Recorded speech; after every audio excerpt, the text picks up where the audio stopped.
네, 일본이 기어이 환경 전범의 길을 선택했습니다. 값싸게 문제를 해치우겠다는 것 외에 다른 이유를 찾을 수 없는 명백한 환경 테러입니다. 역사는 일본 정부와 기시다 내각을 반인륜적 오염수 테러를 자행한 환경 전범으로 기록할 것입니다.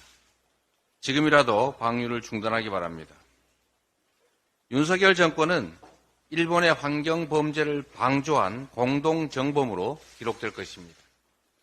세계 환경단체인 그린피스는 오염수 방류를 일본과 한국 정부의 합작품으로 정의했습니다.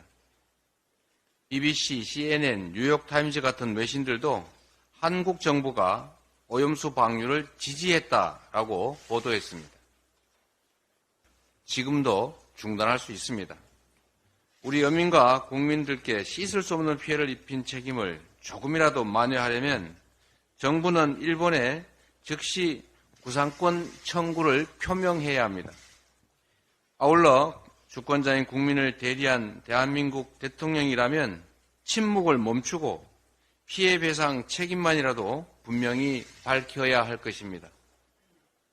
민주당은 어제 의총에서 오염수 대응 특별안전조치 4법을 당론으로 채택했습니다. 신속한 추진으로 국민 피해를 최소화할 수 있도록 최선을 다하겠습니다.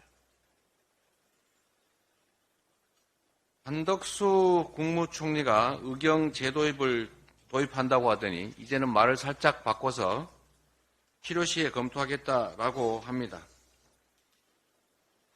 윤석열 정부의 무능과 오락가락 행정의 단면이 또다시 드러난 것입니다. 만 5세 초등 입학, 주 60, 90만 노동, 수능 킬러 문항 삭제, 이런 그동안의 윤석열 정부의 즉흥적이고 설익은 정책이 문제 해결은커녕 혼란만 가중시켜왔던 것을 우리는 기억합니다.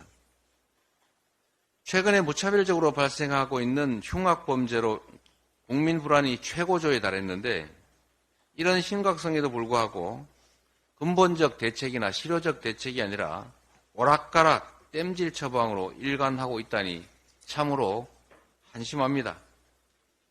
애초에 병력 자원이 부족해서 지난 5년간 단계적으로 폐지해온 제도를 석 달 만에 다시 부활시키겠다는 발상 자체가 윤석열 정권의 졸속 그리고 무능 행정을 증명합니다.